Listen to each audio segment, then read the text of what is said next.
Golgo 13, The Professional, is every reason to watch classic anime rolled into one awesome movie. It's got that classic 80s aesthetic that's wrapped in truly phenomenal animation, even by today's standards. I mean it when I say they do not make anime like this anymore, and that is so true on many levels. There's something so raw about this style, it feels unique and special, and Golgo 13 is the pinnacle of that era. It is an artistic masterpiece, worth a watch just based on the animation alone, as long as you can stomach the more adult ends of its content. But honestly, Golgo 13 is so much more than just this one movie we're going to talk about today, and it would be a disservice not to touch on the franchise as a whole. The series not only started as a manga, but to date is the oldest manga still in publication, with the first issue dating back to October of 1968. Think about that, this manga is 52 years old and still being published, and due to its length, it is also the third best-selling manga ever. It's only beaten out by One Piece and Dragon Ball. It deserves just as much attention as any of the big three, but it's often overlooked because it's been more of a slow burn than a massive explosion in popularity. That's why I wanted to take our first step into the franchise today with the feature film, an excellent place to dip your toe in and find out why you should care about Duke Togo, Assassin for Hire, and Total Machine. This is Golgo 13, The Professional. Let's get into it.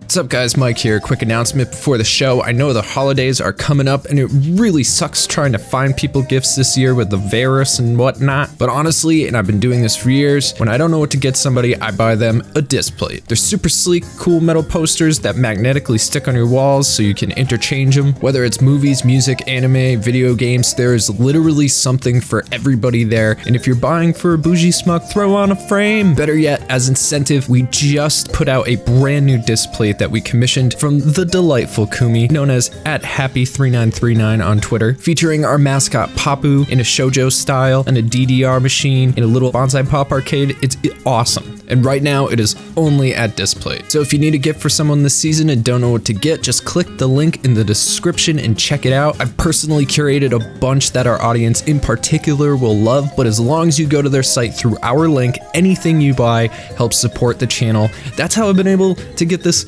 really nice camera that you're seeing me in right now. We want to help build the channel and build our quality by giving you guys something tangible to hold in your hand as well. So if you need a gift or want to give yourself a gift, there's so much good stuff on there already. Now, on with the show. Golgo 13 is an action spy, James Bond-esque punch to the nuts, and I don't want to spoil this movie for people who haven't seen it, and believe me, it can certainly be spoiled. There are some really great plot points you won't be expecting, but let me give you the general idea. Duke Togo, alias Golgo 13, is an assassin for hire whose true identity and background are completely unknown to the world intelligence community. He is a mystery man, and mystique might be his strongest personality trait. Duke is a man of few words and fewer emotions, but he does love to His face rarely leaves its resting female dog norm, and he typically only breaks his stoic demeanor when he's in physical pain. Now, the opening minutes of this film tell us everything that we need to know. There is no dialogue, just Duke with a rifle taking one shot as someone gets off a plane. It is so simple, yet without any exposition or introduction, we get exactly who we're dealing with. A skilled, experienced assassin, statuesque stoicism during the entire job. I actually think the lack of dialogue helps drive home just how completely disconnected Duke is from his emotions, at least when he's on the job, but in general as well. He is but a force of nature here to bring death to those whose heads ring up the highest bill. To us, this is an act of murder, but to him, it's as routine as using a stapler. It's not even worth commenting on. It's a job, nothing more. Cut to the intro. Now, this entire opening section has nothing to do with the plot of the film. We never even find out who that guy Duke killed was, and that further cements the idea of this being his normal everyday life. It is so regular that the guy we just watched die isn't even worth mentioning again. Just another tally on Duke's list of hits. And I love that this is the opening. It so clearly conveys Duke's skill, disposition, and poise without ever taking the time to actively explain anything through unnecessary dialogue. It's everything I ever wanted from a secret agent film. James Bond has never been this cool and will never be this cool. And then cut to the super sexy classic rock track, Pray For You, and the unapologetically vaporwave as fuck intro. It just really brings home what you're watching. I said pray for you, absolute staple of the time film, and the guy's going to get the girl. Multiple girls, actually. He's going to get his target, and nothing's gonna stop him. Honestly, the soundtrack here as a whole is one of my favorites, and I listen to it almost daily. It's that good, and I'm not even exaggerating. It was put out by our buds over at Tiger Lab Vinyl, and my copy is one of my most prized possessions. I absolutely love this thing. Now, is the secret agent that girls swoon over an outdated theme? Sure, but hey, The Lion King's just Hamlet. Star Wars is basically the Bible. Doesn't mean it's not worth watching. I'd also like to point out that the intro was beyond exceptional for the time. We are looking at the first animated film to ever incorporate CGI animation. And honestly, for 1983, this is really cool. It gets a little more cringe later on. There's some helicopter scenes that definitely show their age, like wow. But hey, this movie is over 40 years old. Give it a pass, if not praise. And remember, people had never seen anything like this before at the time. This was like when we first got 3D movies, or like the first time you played the N64. It's crazy. All right, so cutting back to the story, you get this vibrant coastal scenery with a dark yacht that reads Leonard Dawson on the water. Upon the yacht is a party and a pool that is definitely shaped like a coffin. I wonder if someone's gonna die and fall into that pool.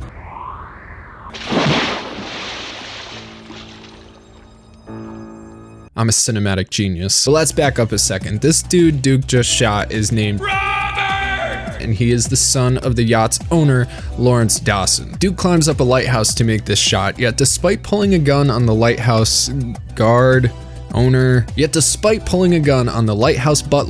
he purposefully makes the decision not to kill the man. At the top of the lighthouse, he takes his time setting up his shot, only putting one bullet into his M16 before pulling the trigger. All of this, again, is done without any dialogue from Duke at all, and this is what I really loved about The Professional. It actively tells you a story in Duke's history straight from his actions, no fluff, no exposition required. Duke doesn't kill people he doesn't need to, otherwise he would have just shot the lighthouse butler. Instead, Duke knocks him out. That immediately gave me the perception that Duke follows some sort of code of conduct. He only kills those he's paid to kill and those who are actively trying to kill him. And only putting one bullet in the gun shows his absolute confidence in his skills as a hitman and marksman. He only put in the number of bullets necessary to finish the job, 1. And to clarify this point, later on, Duke makes this insane shot through an office building into a tower surrounded by bullet-resistant glass. He shoots exactly as many bullets as needed in that situation too, only enough to break through the glass, and one needed to hit his target. Despite his target being surrounded by innocent people,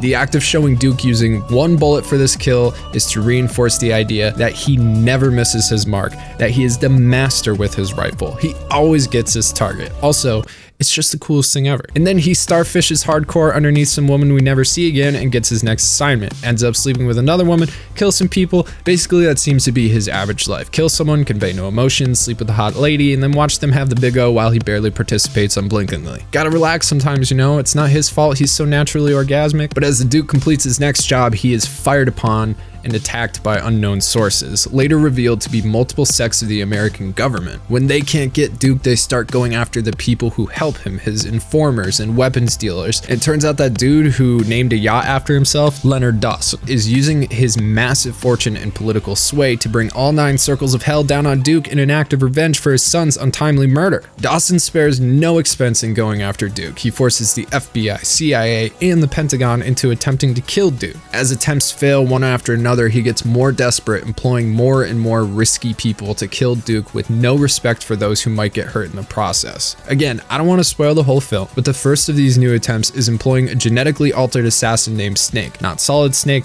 this Snake is more like Wiggly Snake, but Snake doesn't want money for his work, he wants Laura, who is the late Robert's widow. You know, remember the guy who died and fell in the pool when I'm a genius? That guy. Technically making her Dawson's daughter-in-law. And without a second thought, Dawson tricks Laura into a room with Snake, locking the door, leaving her alone with him. And trigger warning. I will tell you right now, this is one of the most gut-wrenching grape scenes I have ever seen. So here's the thing, this scene, it's not graphic like at all. It's violent, obviously, but it's not what you would normally expect. You don't really see anything happen. All you see is Laura go from crying to fighting to a deadened look in her eyes when the movie returns to her later on. Meanwhile, Snake creepily crawls and grips as he pleases. It is legitimately hard to watch. It feels real and does doesn't sugarcoat, fantasize, or fetishize any of it, while never actually showing you the act in progress. The act itself is pretty normalized in old anime, but it's usually more a way to sneak a tiggle into the movie and make you be like, yep, that's a bad guy. Because none of those themes are incorporated into this scene, it actually makes it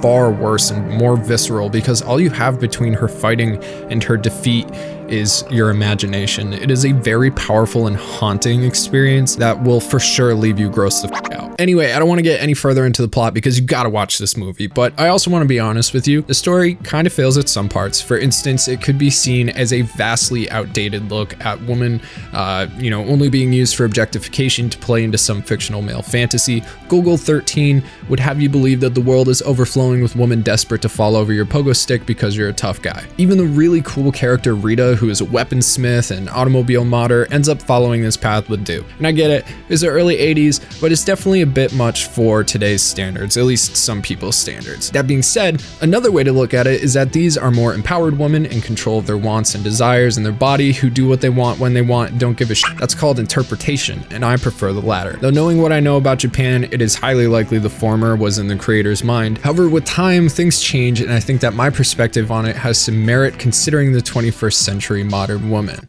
Take that power, ladies. And some of the characters aren't amazingly written. Like, for example, this dude ends up betraying Golgo, but gets shot before he has a chance to kill Duke. It would be much more impactful if we hadn't met this guy less than a minute earlier. If, say, this guy who we've seen multiple times throughout the film betrayed him instead, that would have had a lot more impact. Instead, it's just sort of like, oh, the boat guy wasn't actually on our side. Oh well. But what I find most interesting is the perception of Golgo 13 himself. The plot direction really puts Duke in a protagonist role. He doesn't do anything wrong or upsetting, and he only kills people when they're trying to kill him or if they're part of the contract he's working on. But then you realize that there's a pretty large difference between Duke and someone like James Bond or even someone like Ryo Saiba. Despite being similarly skilled to both of these examples, Duke isn't working necessarily for the good guys. He's just placed in the good role because people are actively trying to kill him. Duke is an assassin. He kills for whoever can pay him. If you look at the plot of the movie, objectively, Dawson could have easily been in the position to be the hero. He's trying to find and bring his son's killer to justice,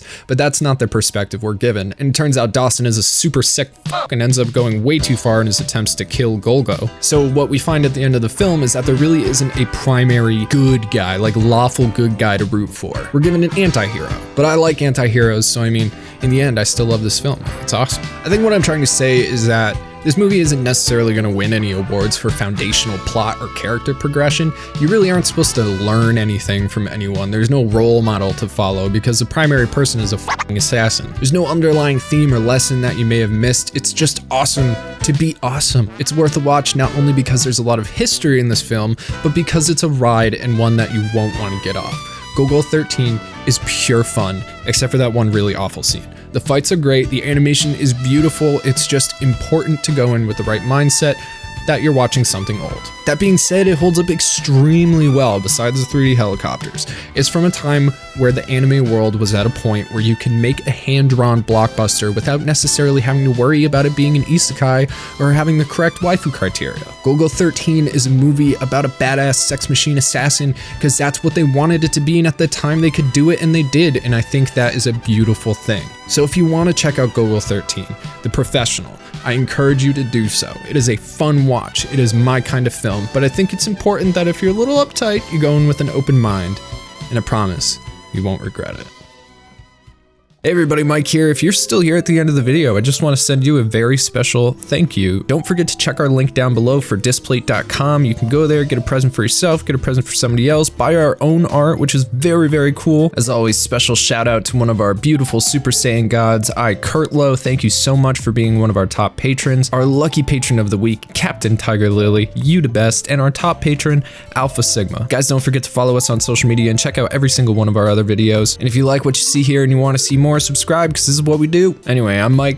This is Bonsai Pop. Thank you so much for watching, and I will see you next time.